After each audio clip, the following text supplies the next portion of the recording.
Ready to tackle a tricky Spanish verb. It's pasar. It can be sneakier than it looks. But don't worry, we've got you covered. We took this online lesson by Jaime Lara, and we pulled out the most interesting, intriguing bits. And trust me, there's more to this verb than meets the eye. It really is. It's like that friend who always has some new surprise, up their sleeve. Mastering it really unlocks a whole new level of fluency. For sure. One of the first things that I noticed was just how similar pasar is to verbs like gustar and doler. I remember when I was first learning Spanish, those were tough. Yeah, it's a common sticking point for a lot of learners. But the key is understanding indirect object pronouns, which is, kind of the system all three of these verbs use. We'll come back to that a little bit later. Yeah, we will. So Jamie Lara talks about two main ways to use pasar. First up is using it with pronouns. Yeah, think of it like this. The pronoun shows who is experiencing the action, right? So like in the video, no me pasa nada, meaning nothing's happening to me, versus te pasan cosas raras, strange things are happening to you. Got it. So the pronoun changes based on who's involved, right? Exactly. That makes sense. But then sometimes pasar is conjugated like a regular verb. Yeah, exactly. And luckily for us, it's a regular are verb. Right. So the conjugation is fairly straightforward. Want to try it out? Sure, let's try it. You go first. Okay. Yo paso. Tú pasas. Él te pasa. Nosotros pasamos. Vosotros pasáis. And ellos, ellas, ustedes pasan. See? Not too bad, right? It's a piece of cake. All right, well, now comes the really fun part, the multiple meanings of pasar. The lesson focuses on 7, but get this. The Royal Spanish Academy Dictionary, it lists 64. That's mind-blowing, isn't it? One little word can do so much. But yeah, let's unpack those 7 meanings that we talked about in the lesson. And we'll use, the Spanish definitions and English equivalents, and hopefully some of those vivid examples from Jaime's video. Perfect. Meaning, number 1 is dar, or enviar, which means to gift or to send. Imagine you're at dinner, right? And you need to ask for the salt. You could say, pásame la sal, por favor. Pass me the salt, please. Super simple. Or like in a soccer match, right? El futbolista no pasa la pelota, meaning the footballer doesn't pass the ball. Exactly. It's all about transferring something to someone else. Okay, meaning number 2 is evitar, to avoid.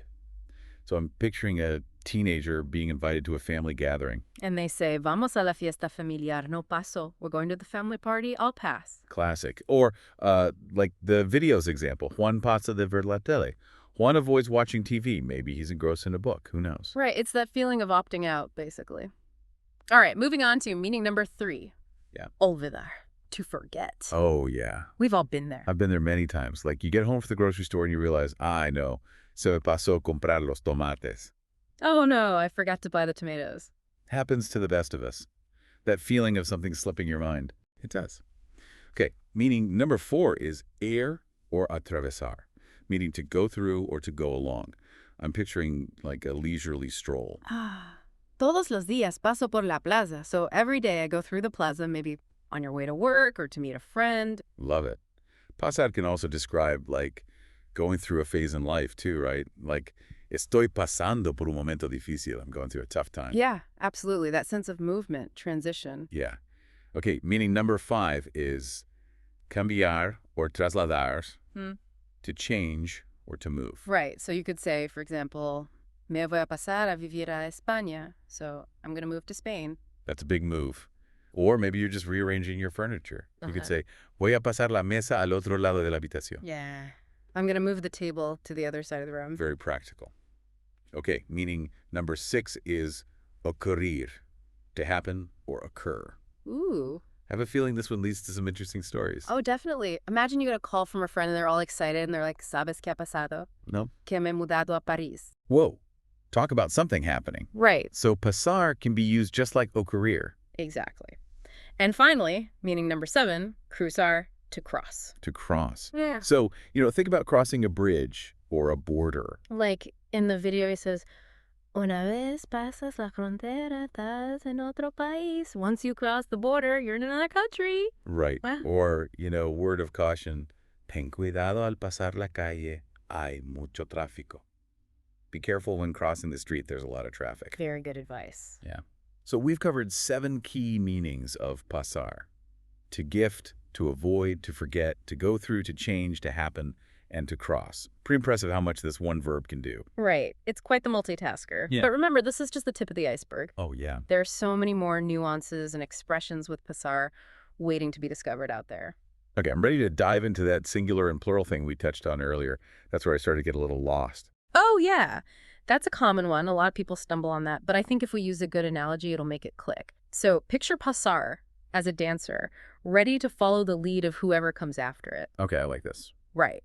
So if pasar is followed by a singular noun, like nada in no me pasa nada, Right. it takes the singular form, right? Like a graceful solo performance. Exactly. Hmm. But if a plural noun kind of like steps in, like cosas in me pasan muchas cosas, then pasar switches to its plural form, like it's ready to lead, a group dance. Ah, that makes so much more sense. Yeah. So it's not about the pronoun before pasar.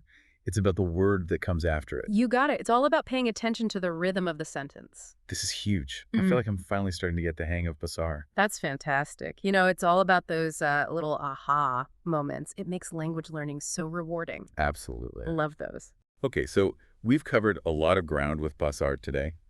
We've seen it in action with pronouns, conjugated it, and even explored 7 of its many meanings. Yeah. But how do we actually use all this, out in the real world? Well, think of this deep dive as kind of your pasar toolkit, right? You've got the grammar, the examples, and now it's all about putting those tools to work in your conversations. Okay, I like that. Right. I'm game.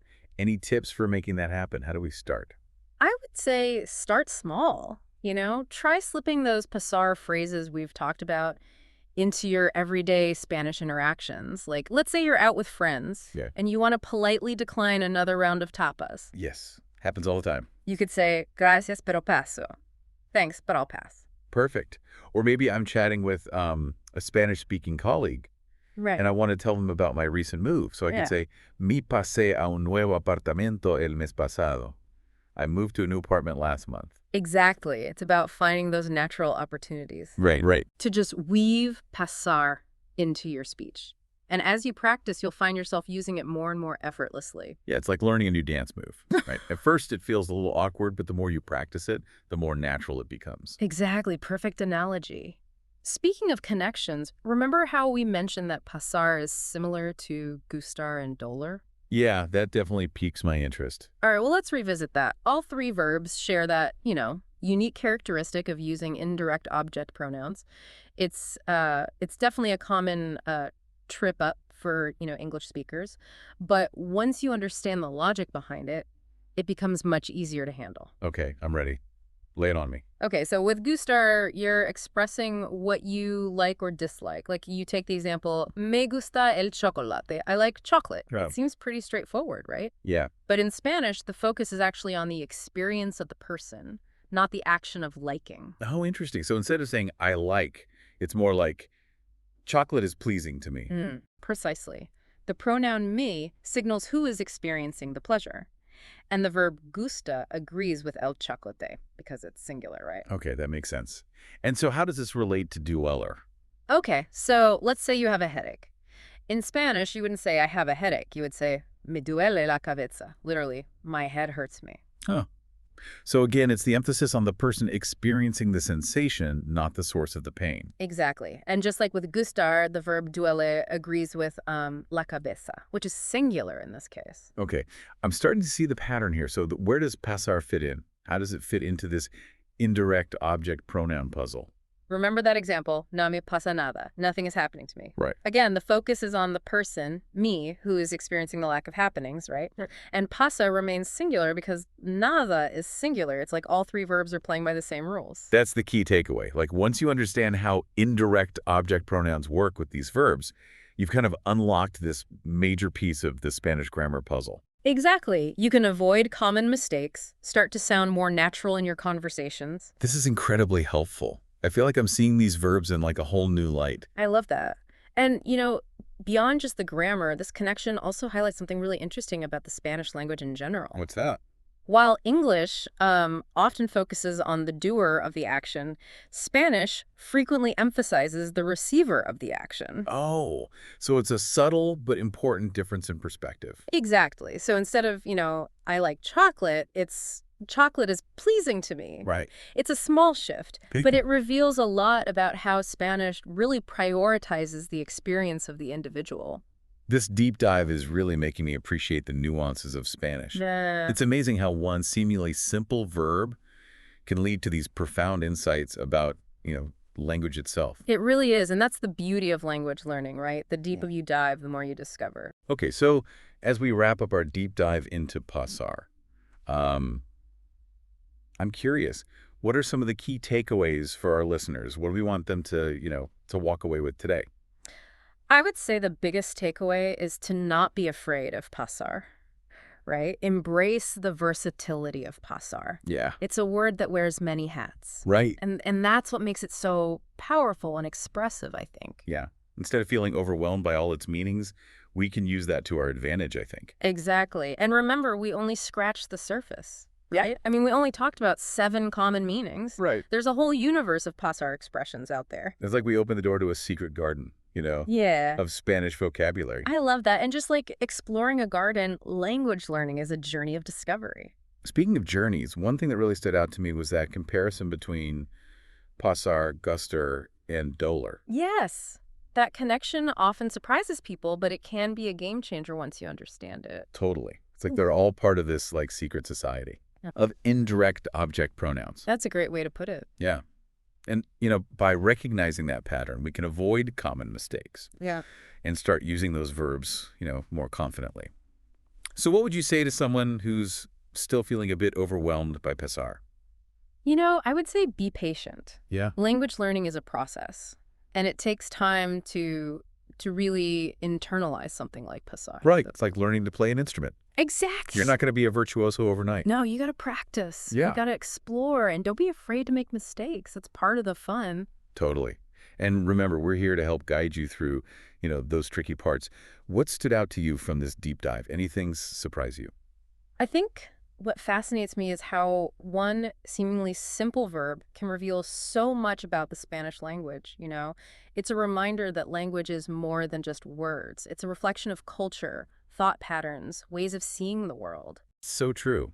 And as we become more fluent in Spanish, we're not just expanding our vocabulary, we're expanding our understanding of the world around us. I love that. That's what makes it so rewarding. All right. Well, I think we've equipped our listeners with a pretty solid pasar toolkit. I think so, yeah. Now it's their turn to take those tools and start building something amazing. Go out there, experiment, have fun, see what you can create with pasar. And who knows, maybe you'll even discover some of those other 64 meanings along the way. Hasta la próxima.